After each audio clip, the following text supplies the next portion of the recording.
It's the man YSN, and you're listening to YSN Radio. Yes, sir, yes, sir, yes, sir. Y'all know what time it is. Man, you're rocking with the man YSN. And you're tuning into the episode of YSN Radio, the coolest podcast in the South, man. Another episode, man, back in this thing. If you are watching this as soon as it drops, it's a special day. It's my birthday. Yes, sir. The man YSN turns 28. 20, great. I am getting kind of old, though. But with age comes wisdom. Not getting old, just getting better, man. So happy birthday to me. Happy birthday to me. Before we get started, got some shameless plugs to jump into. A lot of activity going on, man. Been super busy these last couple weeks, man. So, first off, shout out to my girl DJ Zari Ferrari with the Drift Club Radio. Just knocked that out last week, and it was fantastic. Shout out to everyone who came out to support the show. And that should be dropping within the next couple weeks or so. Like I said, it was a fantastic night, and I killed it. Can't even lie. I killed it. Crushed it, man. So, boom, be on the lookout. My Drift Club radio set will be dropping here pretty soon. So, once it does, make sure you tap into the Instagram. I'll be making sure to post all the clips, videos, the full mix up on the SoundCloud, all that jazz, man. So, be on the lookout. That Drift Club set coming soon. It's going to be a good one. Also, next week, South by Southwest, it's going down, locked, loaded, and confirmed. Just booked my flight and my hotel yesterday. Kicking myself in the ass, though.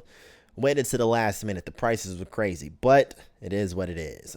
Either way it goes, I'm going to be there, live and in the flesh. So if you're going to be there too, go ahead, hit me up. Let's collab, man. Interviews, vlogs, a whole 9 yards, man. I'm already mapping out my schedule. Got my eyes on a couple events. Been talking to a few people.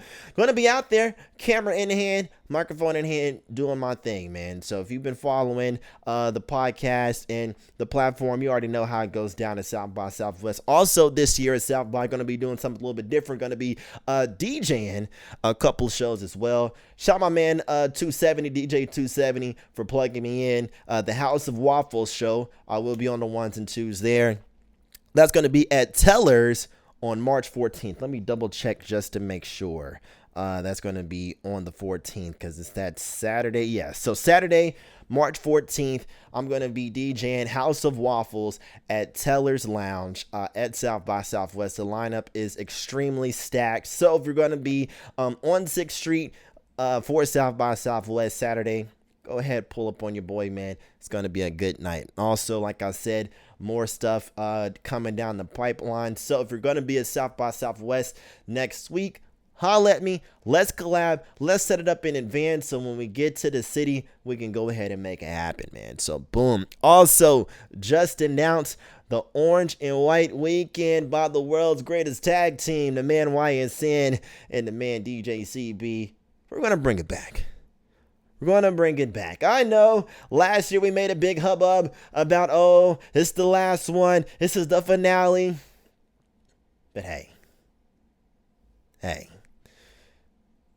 the demand was there. The demand was there, man. Hey, we bringing it back tenfold. The greatest picnic of all time. G-Po, the greatest picnic of, what is greatest picnic G-Po? God damn it, I done forgot. Oh, the greatest picnic on earth. I can't believe I done forgot the fucking acronym. GPO, the greatest picnic on earth, the 4th annual Orange and White Weekend Picnic by the man YSN and DJ CB, coming back April 11th at Alcoa Way Optimist Park. And that night is going up. We got Napkin Wars at the Velvet Room. All this is going to be in Knoxville, Tennessee. So you need to be there. Get near. Go ahead, get your fits ready. Everything in order, because Saturday, April 11th, Orange and White Weekend, University of Tennessee Spring Homecoming. We are going bananas. So all the UT alumni, all the students, come and pull up, man, and see how it's done. It's going to be a great weekend. Absolutely, bro. So boom, shout out to my man CB for pulling me out of retirement. I was done, man. I was like, look, bro, I'm tapped out, man. Last year was the last year, but circumstances. I'm already going to be in Knoxville. Shout out to the South College School of Pharmacy. They got me down there that weekend to do their formal. So I figured I'm already going to be in the city. Let's go ahead and make it happen, bro. Let's go ahead and make a movie while I'm in there, man. So, boom.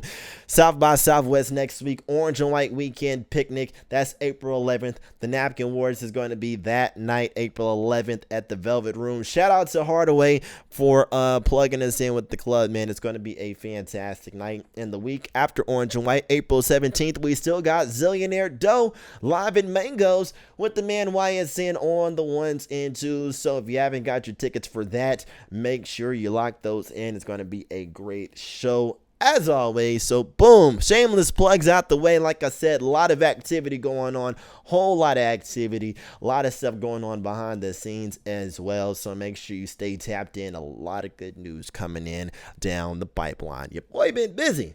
Your boy has been busy. Absolutely, man.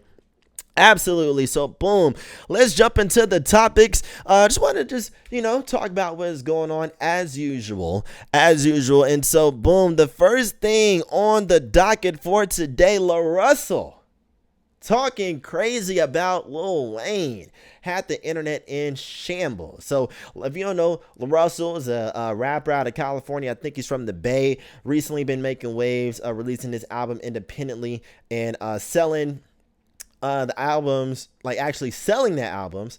And I think he said he was trying to hit the goal of like $100,000 or something off the album. And, Chris Paul sent him a good amount of money, and it was a whole thing. I don't really listen to Larussell like that, but I thought he was like an internet personality, to be honest. But anyways, Larussell goes onto this podcast and says that as he grew older, he grew a disdain for Lil Wayne because he realized his music had no substance and said that he wasn't talking about shit and stood on it. Now, if you know me, Lil Wayne has been one of my favorite rappers my entire life. So, of course, I vehemently disagree with this statement, because if you really dig into Lil Wayne's catalog, he has quite a few songs where he's talking about real life shit. Of course, not every Lil Wayne song is going to give you the answers to life and comment on the political and social economic status of the world, but he still has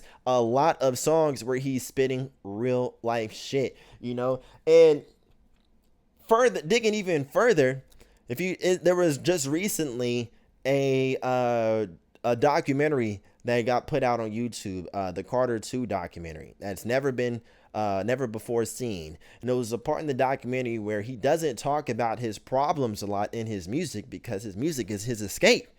So he deals with real life shit every single day, and his music is his avenue where he can just let go and have fun and let loose. But back to the topic at hand.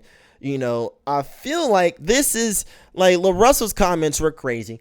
Everyone got on his ass, as they should, but I feel like this exposes a deeper problem within the hip-hop culture. Larussell making these comments about Lil Wayne exposes a much deeper problem within hip-hop culture. And the problem is, we are way too comfortable diminishing our legends. Way too comfortable diminishing our legends. Either calling them flops, washed, has-beens, saying that they weren't talking about shit, trying to rewrite history just because of popular narratives in the current times. Whole lot of shit, bro. We're seeing it time and time again. The guys that have, and men and women who have broken down doors, blazed trails, and pretty much set the tone for and built the house that we're currently sitting in now of hip-hop. We have the nerve to turn back and shit on them for not being relevant in today's time, which is expected. You don't see, because look, if you're like the hottest rapper in the early 2000s, say like Nelly, Ja Rule, 50 Cent, who else was super hot in the early 2000s? Fucking Jay-Z had his, was on fire in early 2000s. A lot of those guys had their moment in the sun early 2000s, and aren't as hot anymore. Well, none of them are really musically relevant, but they still were able to evolve with the times and move on from their prime in their career and are able to rest on their laurels. But now people are looking back and are looking at them and saying that they are bombs because, oh, well, Jay-Z hasn't had a hit since blah, blah, blah, or Nelly hasn't had a hit since blah, blah, blah. And it's like, look, of course not. Music has changed.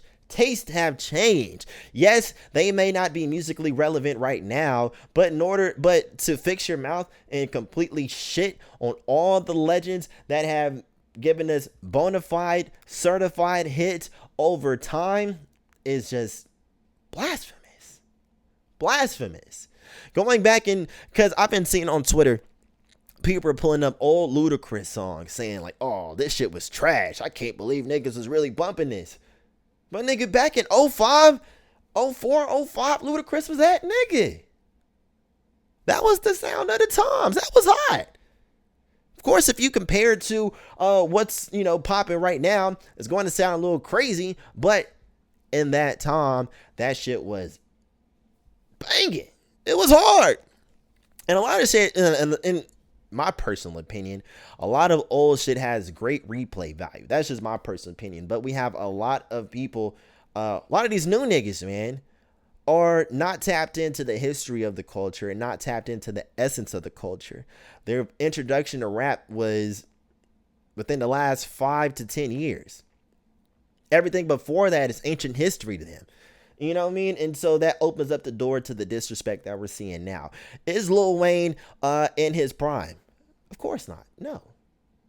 But if we're going to sit here and just shit on his entire legacy just because the music that he's making now may not be as good as it was in 2007, 2008, what sense does that make? What sense does that make? We don't look at how like in other genres like rock, are people shitting on the Rolling Stones because they haven't had a hit since the 80s? Are people calling Bret Michaels washed up because he hasn't had a hit since Every Rose Has Its Thorn? No. They are still able to tour and sell out arenas all across the world because their fans appreciate what they have attributed to the culture, what they have attributed to entertainment, and are able to appreciate the fact that they are able to watch these legends in real time. They don't care that they haven't had a hit in however long. They don't care that if you listen to Kiss, motherfucking now it doesn't hold up. No, Kiss was good in the 70s and 80s. So you listen to it from I don't know. I feel like in hip hop we don't extend the same grace to our legends. We always hold them to the standard of today, and that's not fair. That's not fair. Ice Cube is not going to make anything that a 20-year-old is going to want to listen to. You know why? Because it's not 1992 anymore. It's not. All of Ice Cube's fans that grew up in their teens and 20s with Ice Cube, they're now 40, 50 years old. They don't want to listen to shit that 20-year-olds are listening to right now. No. But I feel like if we are able to, the same way that we are able to appreciate those who are making waves now, we should be able to appreciate those who made waves in the past. Because without the legends, without the people who have built the foundation, without Ludacris making those hits in 04 and 05, where are we going to be at today? Because a lot of music today are sampling the hits from back in the early 2000s and 90s. The same niggas that we're shitting on, calling them trash and irrelevant, where the rappers are sampling their music. I don't know, man.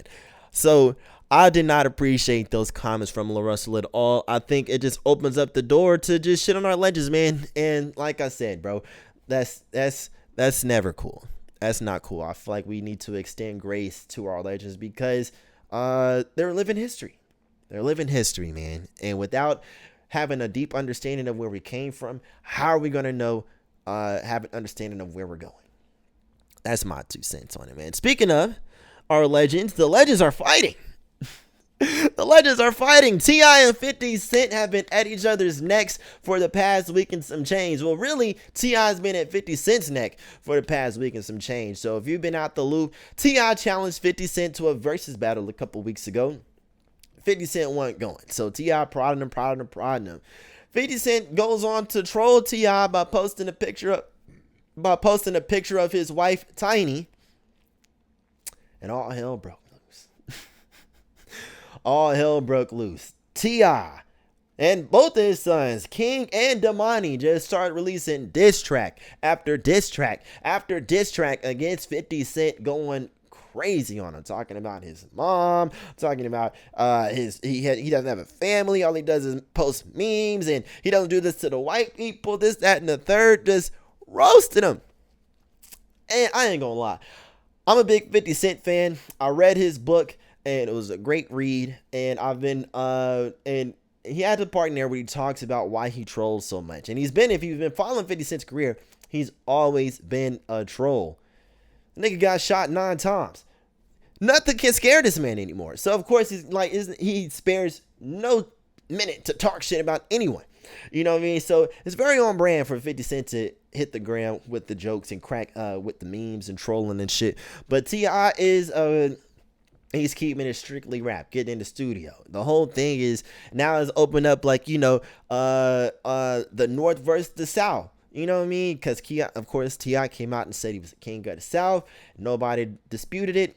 Because T.I. was running shit in the 2000s. Of course, in New York, niggas say they the king of New York, and everybody in New York gets mad. It starts the whole thing. You feel me? They're always fighting with each other over who's the hottest out of New York, man. It's the whole thing. But T.I. came out and said he was a king of the South, and nobody debated him. Nobody debated him. So it makes sense to me that one of the biggest rappers out of New York and one of the biggest rappers to come out the South bump heads and clash in the verses. It makes perfect sense to me. And so I was scrolling through Twitter and I came across this post that was breaking down the hits between 50 Cent and T.I. was posted by Complex. And I was looking through this list. It was like showing a list of 50 Cent's biggest hits and T.I.'s biggest hits. I'm not going to lie. I think T.I. would crush 50 Cent verses any day of the week. After looking at this list, because check this out. On 50 Cent's side, all right, we got What Up Gangster. That's a hit. In the Club, undeniable. PIMP, a banger. 21 Questions, come on now. Candy Shop, just a little bit. Disco Inferno, Hater to Love It. Wankster, all of those are bangers. We can't even deny those. Window Shopper, Hustler's Ambition, Many Men. Come on now, Many Men is a legendary song. So I'm not saying 50 Cent is a scrub by any means of the word at all. 50 Cent will definitely hold his own. But let's look at T.I.'s side.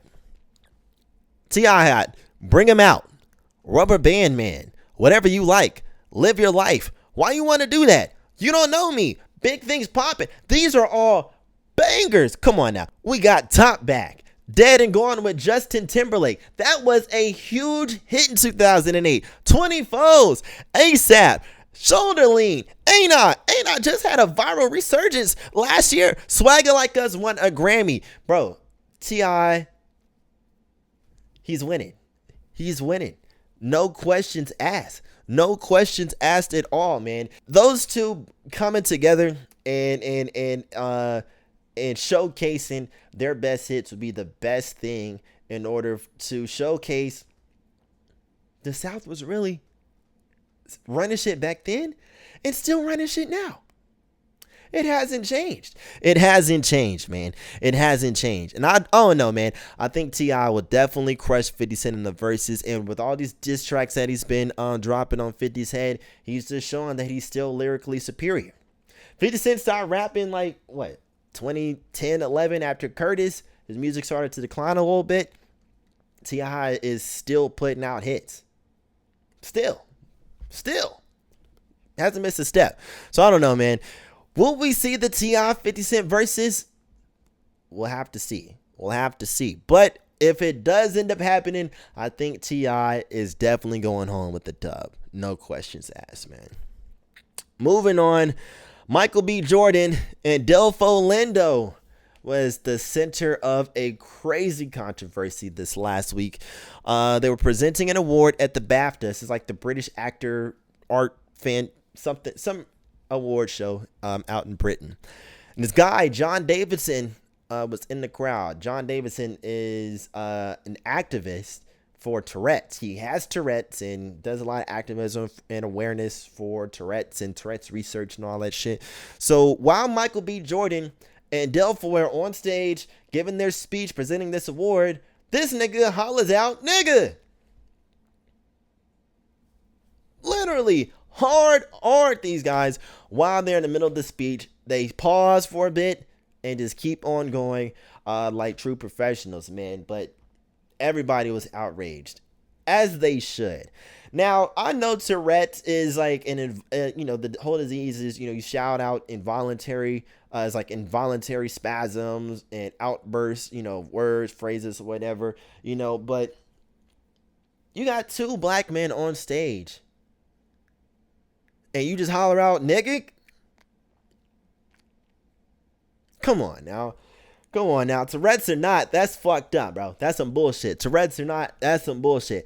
I don't give a fuck what I don't care.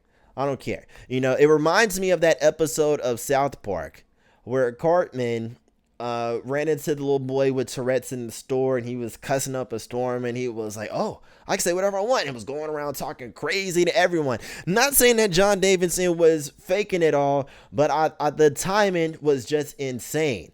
And people on the internet defended him, saying that, black people need to be more understanding about the disease and need to be more compassionate and blah, blah, blah, blah. I don't give a fuck.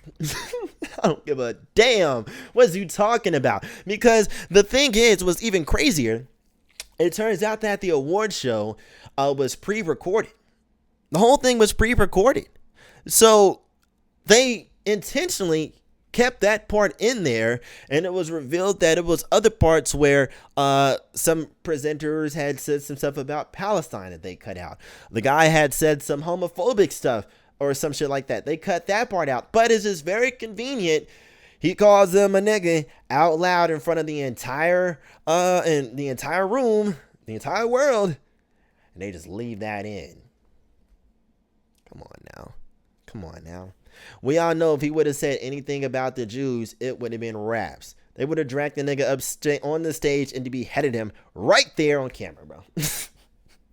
Come on now. Let's stop acting, man. I know, Tourette's is a disease. He had no control. But that shit was foul, bro. That shit was foul, man. There's no excuse. And shout out to Michael B. Jordan and Delfoy Lindo for handling it like they did. You know what I mean? But there's no excuse for that, bro. And if it would have happened anywhere else, would that have flown anywhere else? Probably, just to keep the peace. But maybe backstage would have been some. Oh no, man. Oh no, that was fucked up, bro. That was fucked up, and everybody saying that, defending the guy with the Tourette's, man. Y'all are clowns. Man. That shit is, imagine, you're on stage and someone hollers out a crazy ass slur, and you just got to stand there and take it. That's embarrassing. That's humiliating. Tourette's or not, that's a horrible position to be in, And so, hats off to Michael B. Jordan and Delfoy for handling how they did. But that does not take away from the fact that shit was just wrong. Plain and simple, man. And and the fact that the show was pre-recorded, they could have cut that out and no one would have ever known. Unless you were there. Yeah. They knew what they were doing with that, bro. Moving on to some music reviews, man. A lot of good music has dropped over the last couple weeks. First and foremost, Larry June and Currency came through with a banger. Spiral Staircases, the long-awaited EP with the duo, has finally dropped in. Like I said, man, an absolute heater, bro. The Alchemist came with crazy production on the entire project. Only 7 songs are on this project, man. It's a short but very easy listen, man. Super chill as usual.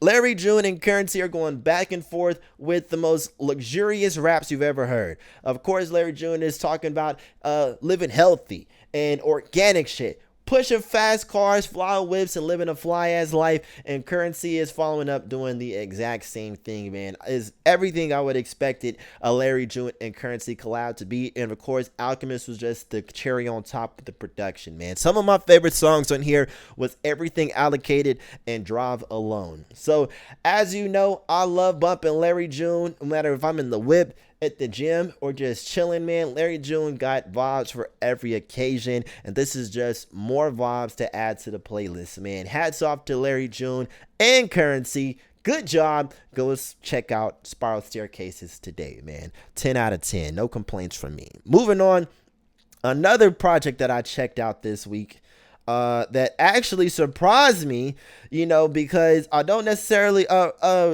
don't regularly listen to these guys, but I gave it a listen and I was not disappointed, man. And this is the Concrete Boys. That's Lil Yachty's group, Concrete Boys. Their second collab, or what'd you call it? A compilation tape or posse cut. It's Us Volume 2 by the Concrete Boys. A banger. Shout out to my cousin Bryson for putting me on. He's a huge Concrete fan, huge Yachty fan, huge fan of DC2 Trail Caribou, that whole camp, man. So he's been putting bugs in my ear, you feel me, talking about, he's talking about the Concrete, blah, blah, blah, blah. So they dropped the album. I watched their interview on Bootleg Kev, and it was a pretty good listen. So I decided to check the project out, man, and it was hot. Can't even lie, man. It was hot. Pretty dope stuff, man. Everybody did their thing. I feel like the standout artists, in my opinion, on the project were Draft Day and DC2 Trill, bro. They really showed out on this project, man. Two of my favorite songs off the album are 285 and Break the Bank. Both of those tracks, super high energy and just bangers, dog. Just bangers, man. So shout out Yachty, man. It's crazy, man, because I feel like after the first album and all the drama that happened with Caribou, you can tell that they got on this and had something to prove. They saw Yachty wasn't playing. He gave Caribou the boot, and they was like, oh, this nigga for real. And they came with it, man. You can tell there's new and improved. The energy was there. Just today, I saw their freestyle video that they did on Lyrical Lemonade. They killed that shit as well. So shout out to the Concrete Boys. It's Up Volume 2. Certified banger, man. Shout out to them, bro. But boom. That's all I have for this week. Wanted to keep it short and simple. I'm about to head out and get to start on my birthday celebration. You already know what time it is, man. The man YSN turning 28, 20. Great. Clock it. You feel me? Before we get out of here, make sure you check out everything about the podcast. Everywhere you get your podcast from, you're listening. Spotify, Apple Podcasts, all that jazz. If you're watching on YouTube, like, comment, subscribe, all that jazz. Check out the website, ysnradio.com.